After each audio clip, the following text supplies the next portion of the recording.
Hello everyone, Soulless Joe Survival here today, and today I am freeze drying some shredded cheese.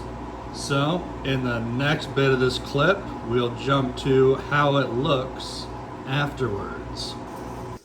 I've got the freeze-dried cheese blend here finished up after its complete cycle.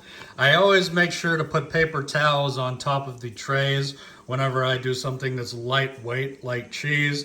The first time I tried freeze-drying it without paper towels on top of it, the cheese kind of flew all over the place, and in the defrost cycle, you've got the ice on the outside chamber in the freeze-dried unit that as it started to de-thaw and it mixed in with the freeze-dried cheese, kind of rehydrated itself a bit, and it became kind of a mess to clean off.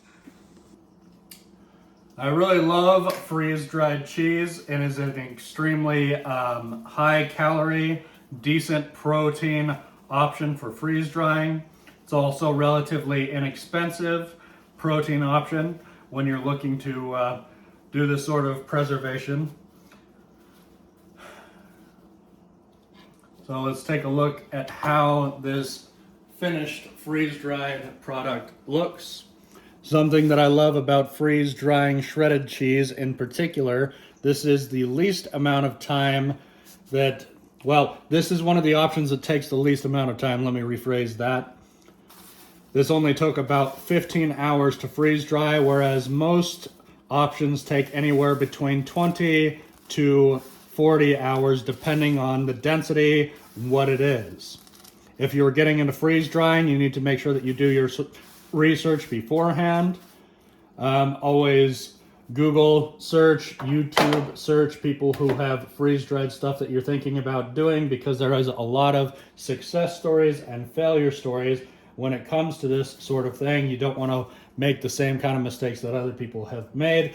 In particular, you cannot freeze dry stuff with a high fat content or a high sugar content. Things like bacon, steak, things like that. You can do ground beef, however, you want to make sure that you rinse it off, get all that excess grease off of it. And it also has, if I'm not mistaken, a shortened shelf life as compared to things like lean turkey, chicken, that sort of protein option.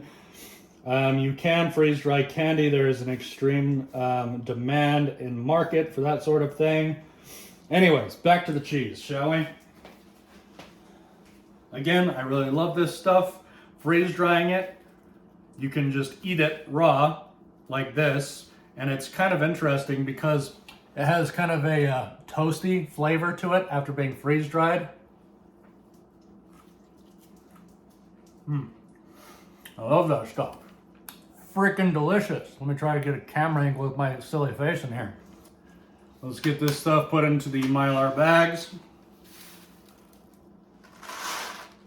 If you enjoy this sort of content, please like, comment, subscribe, and share. And if you have any sort of ideas or suggestions, things that you'd like to see me freeze dry in the future, I plan on doing some Olive Garden, which I've already done successfully in the past, with pasta. Some pasta. I've also done I've also done fried rice, which is really fun to do. Anyways, till next time, folks, Soulless Joe Survival out.